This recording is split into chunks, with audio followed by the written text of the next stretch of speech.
नमस्कार प्रिय दर्शकों, आप सभी का हमारे YouTube चैनल पर हार्दिक स्वागत है।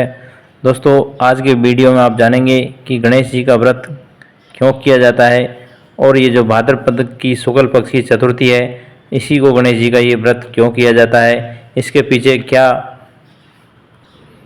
किंवदंतियाँ चलती है तथा लोक कथाएँ चलती है। दोस्तों, जब कभी आप ये जो चौथ है, चतुर्थी है शुक्ल पक्ष की, भाद्रपद की शुक्ल पक्ष की चतुर्थी को यदि कोई आदमी चंद्रमा को दर्शन कर ले तो किस प्रकार से उसके ऊपर झूठे झूठे आरोप अर्थात कलंकित होना पड़ता है, उसकी निंदा होती है।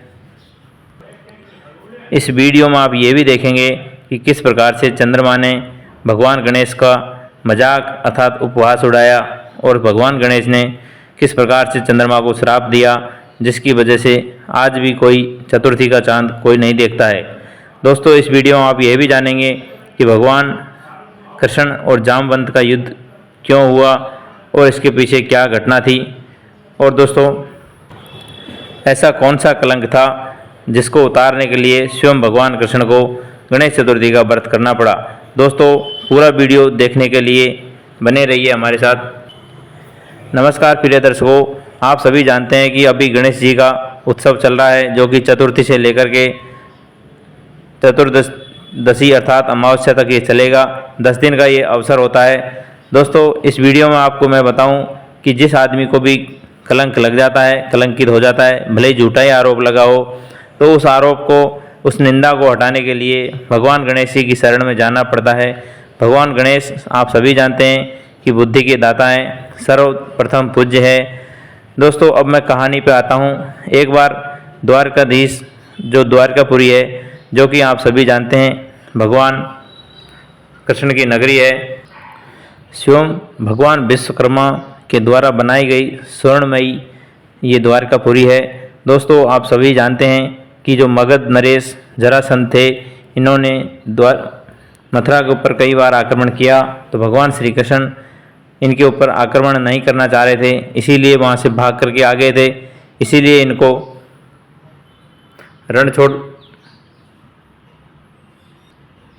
इसीलिए भगवान कृष्ण का एक नाम रणछोड़ भी पड़ गया। दोस्तों, द्वारकापुरी में बहुत सारे यादव वंश रह रहे थे, उनके लिए भगवान श्री कृष्ण ने अच्छा प्रबंध किया हुआ था।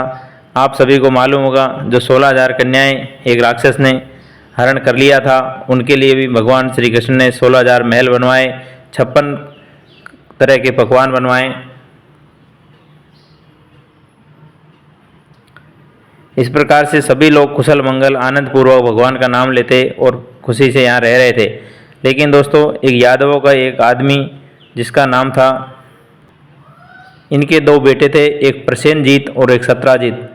सत्राजित को उम्र नाम के यादव ने भगवान श्री सूर्य नारायण की आराधना करने के लिए, पूजा करने के लिए, तप करने के लिए भेजा, और सत्राजित ने अनंत कोटि ब्रह्मांड नायक का इतने ज़बरदस्त तरीके से नाम लिया, जब तप किया कि भगवान सूर्य नारायण उनसे प्रसन्न होकर के स्वयं उनको दर्शन देने के लिए आते हैं और कहते हैं कि सत्राजित, मैं आपकी पूजा से, मैं आपकी आराधना से प्रसन्न हूँ, आप जो मांगना चाहिए वो वर मांगिए। दोस्तों, भगवान श्री सूर्य नारायण इनके सामने प्रकट होकर के, खुश होकर के इनको उपहार स्वरूप जो गले में धारण किए हुए थे स्यमंतक मणि, वो सत्राजित को भेंट में दे देते हैं। दोस्तों, यह मणि की विशेषता थी कि ये 8 बार सोना रोज़ पैदा करती थी, जिसको यदि पवित्र होकर के धारण किया जाए, नित्य नियम से इसको रखा जाए, तो ये बहुत भला, बहुत कोट शुभकामना देने वाली मणि थी। दोस्तों, जब सत्राजित ने ये अपने गले में धारण किया तो ये सूर्य के मान प्रकाशित होने लगे, और द्वारकापुरी में जब आए तो सभी लोग इसको सूर्य नारायण समझने लगे। लेकिन जब नज़दीक से देखा तो ये सत्राजित निकले। प्रिय मित्रों, सत्राजित को ये भय था कि कहीं भगवान कृष्ण को लालच आ जाए और मेरी मणि चुरा नहीं ले। इस प्रकार से डर के मारे छिपे छिपे अपने घर पहुंचते हैं तथा यह मणि अपने भाई प्रसेनजीत को गले अर्पण कर देते हैं। प्रिय मित्रों, एक बार भगवान श्री कृष्ण प्रसेनजीत के साथ आखेट करने गए, वन में जंगल में शिकार खेलने गए। प्रिय मित्रों, शिकार खेलते खेलते इनको 1-2 दिन निकल जाते हैं। अब इस मणि का जो नियम था कि यदि ये कोई आदमी पवित्र होकर के नहीं पहनेगा तो ये मणि उस आदमी के वध करवा देगी, हत्या करवा देगी। दोस्तों ये प्रसेनजीत अब जंगल में घूमते घूमते अपवित्र हो गया। कहीं पानी पेशाब जाता तो कहीं 2 नंबर भी जाना पड़ता था। इस प्रकार से अपवित्र होने की वजह से इस मणि ने इसको श्राप दे दिया।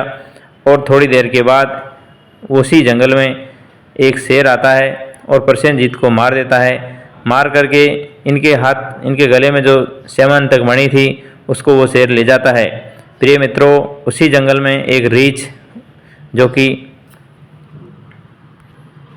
जामवंत जी थे, उन्होंने जब ये देखा कि शेर के हाथ में मणि है, दोस्तों जामवंत ने इसको शेर को मार दिया और इसके हाथ में जो मणि थी उसको ले जा करके अपने जो गुफा थी उसमें अपने बच्चों के साथ खेलने के लिए उसने दे दिया।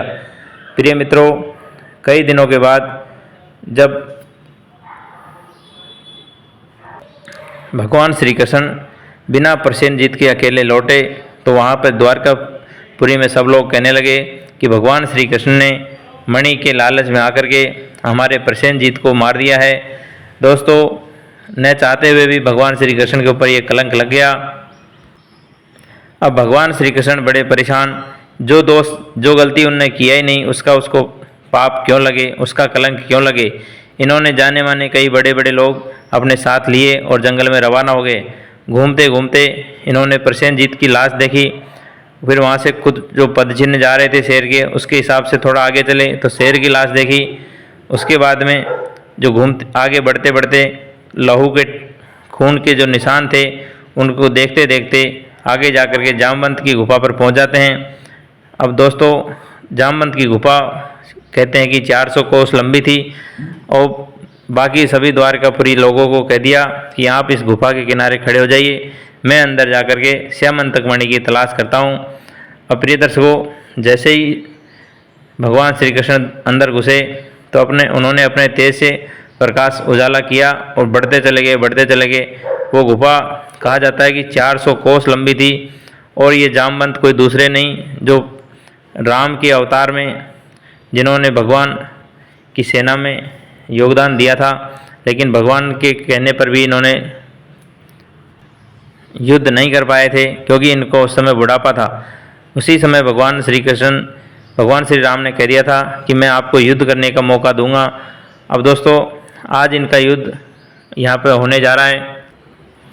जब भगवान श्री कृष्ण उस गुफा में पहुँचते हैं तो क्या देखते हैं कि स्यमंतक मणि ऊपर लटक रही है और जहाँ भगवान ये जामवंत जी का बेटा उसके साथ खेल रहा है और साथ में पालने के पास एक लड़की खूबसूरत सुंदर नौजवान युवती खड़ी हुई है। वो ये कहानी बताती है कि किस प्रकार से मणि इस गुफा में आई। अब दोस्तों, भगवान श्री कृष्ण ने सारे सबूत इकट्ठा कर लिए, यह कहानी सुन लिया कि कुछ देर के बाद वहाँ पर जामवंत जी आते हैं। जामवंत के आने के बाद इन्होंने अपनी मणि की मांग किया तो भगवान श्री कृष्ण से उसने युद्ध किया और 21 दिनों तक मल्ल युद्ध चला। उन्होंने बिना युद्ध के इस मणि को लौटाने से मना कर दिया। तो कई दिन हो जाने की वजह से जो गुफा के किनारे पे जो लोग खड़े थे उन्होंने सोचा कि भगवान श्री कृष्ण अंदर ख़त्म हो गए, मर गए। उन्होंने वापस लौट करके, कहा जाता है कि द्वारकापुरी में श्री कृष्ण की क्रियाक्रम भी कर दिया। 12 दिन बाद उन्होंने सोचा कि अब लौटने वाले हैं नहीं। अब दोस्तों, 21 दिनों तक लगातार युद्ध चलता रहा। जामवंत जी भी अपना हार नहीं मान रहे थे क्योंकि इनको भगवान का दिया हुआ वरदान था। अब जब थके हारे नहीं जामवंत जी की लग पाई जीत तो उन्होंने माफ़ी मांगी, हाथ जोड़े और कहा, प्रभु आप कौन हैं। जब भगवान श्री कृष्ण अपना विराट रूप दर्शन देते हैं, इसके बाद जामवंत जी खुश हो जाते हैं और उस मणि को भगवान श्री कृष्ण को अर्पित कर देते हैं। साथ में इनकी जो कन्या थी जामवती, उनका भी शादी इनके साथ कर देते हैं।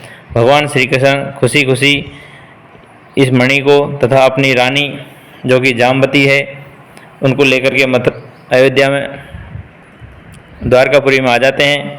अब जब सब लोगों ने देखा कि भगवान श्री कृष्ण तो जीवित हैं तो सारे द्वारकापुरी में खुशी का माहौल हुआ और उन्होंने ये जो मणि थी उनको ला करके सत्राजित के हवाले कर दिया जिसकी वजह से इनको ये कलंक लगा था।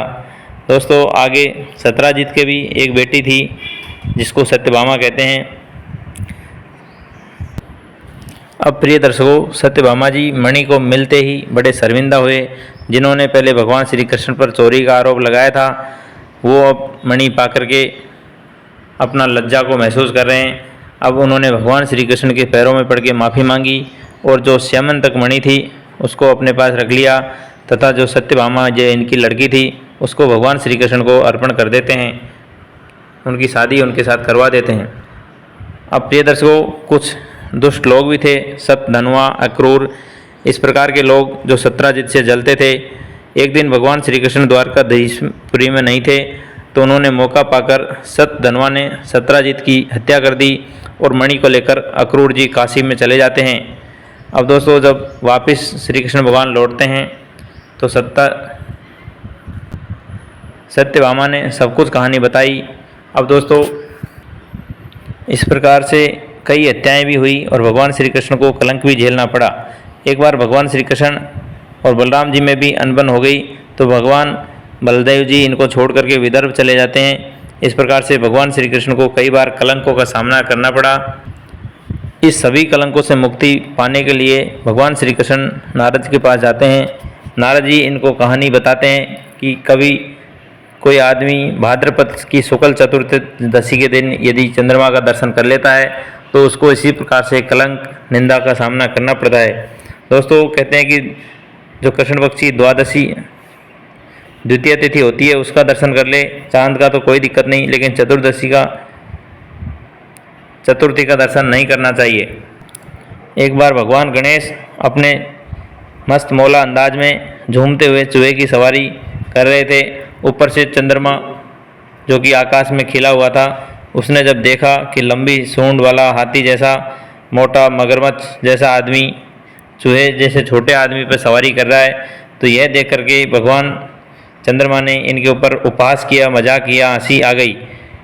दोस्तों ये सब देख करके गणेश जी को गुस्सा आ गया और गणेश जी ने इनको श्राप दे दिया कि आज के बाद चतुर्थी का जो चांद है उसको कोई नहीं देखेगा।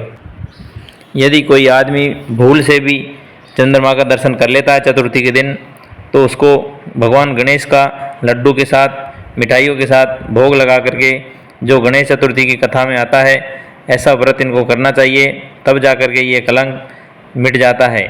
दोस्तों जब चंद्रमा को श्राप लग गया तो चंद्रमा परेशान हो गया, दौड़े दौड़े भगवान विष्णु, भगवान ब्रह्मा जी के पास जाते हैं। उन्होंने कहा कि जिसने भी ये श्राप दिया है वही तुमको इससे उद्धार कर सकते हैं।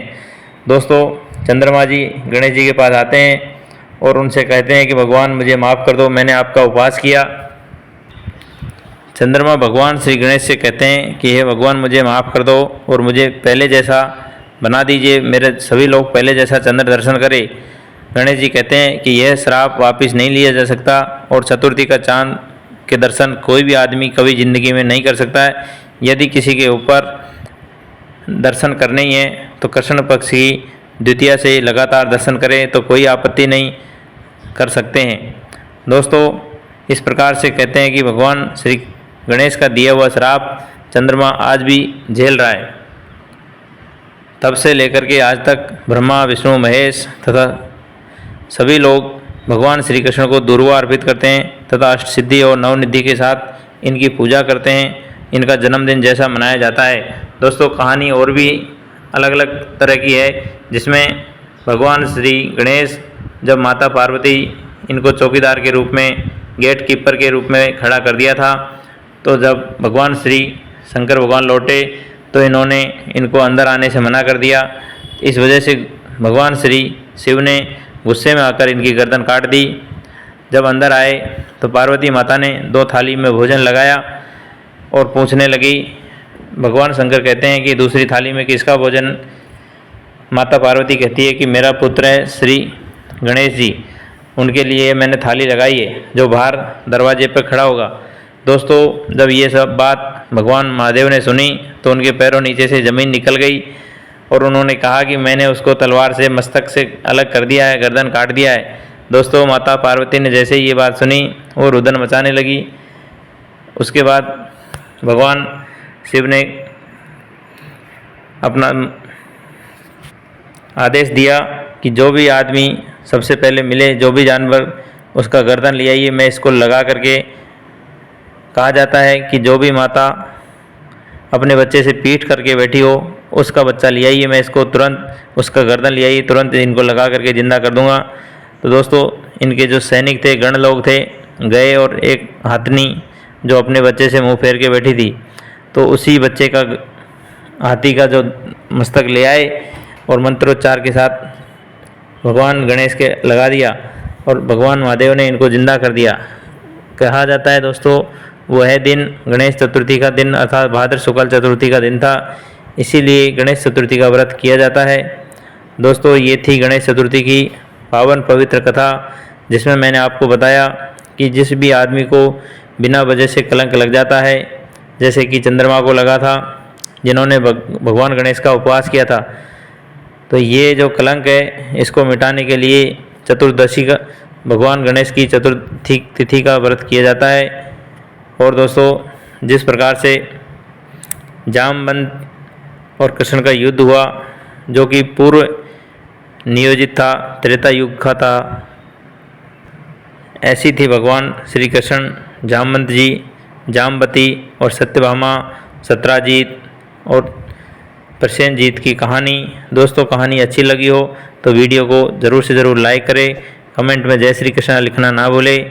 सभी को हरिओम, राधे राधे, सभी को गणेश चतुर्थी की हार्दिक शुभकामनाएं।